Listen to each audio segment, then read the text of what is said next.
Look, I think the house does challenge the standard convention of the rural Australian house. The traditional homes from 200 years ago are more about an imported architecture from England and from Europe and really imposed upon the landscape.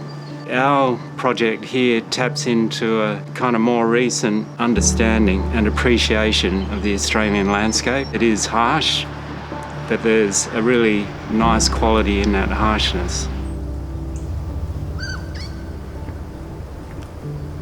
The project came about through a relationship with a former client of ours who's from the country, and his experience is it really is difficult to build something substantial in remote parts of rural Australia. So he came up with this idea of creating a prefabricated home that would work in different landscape settings around Australia.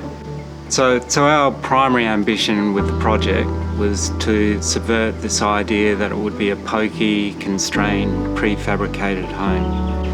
And the way we did this was to place modules side by side, offset them, and then link them all together around a courtyard so that when you're in any one part of the house, you get these secondary views through the house and then off into the landscape. So there's a sense of space within the house that goes beyond what you might expect from this prefabricated module.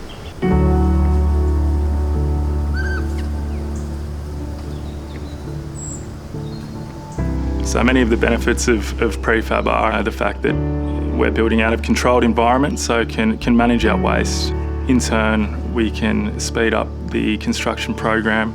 But for us, being able to work in an environment where you don't have, wind, rain, sunshine, so the house is essentially built under a roof and protected until it lands on the site. So when it lands on the site, it is like brand new.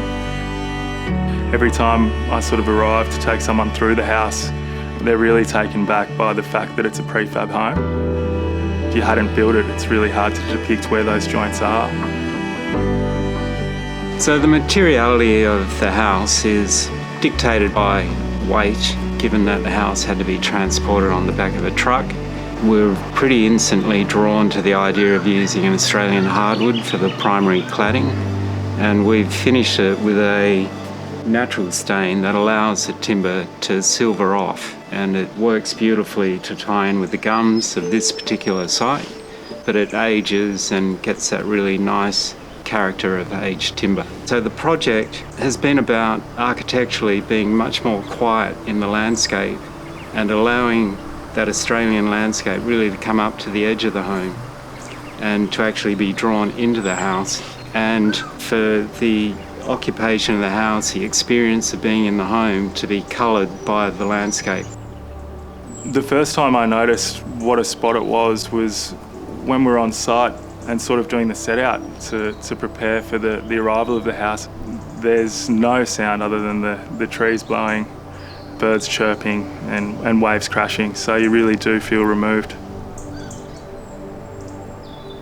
It's really been a special moment to see the house really sitting quietly in the landscape, which was always an intent, but at the same time having a certain power about the way it was working with the landscape.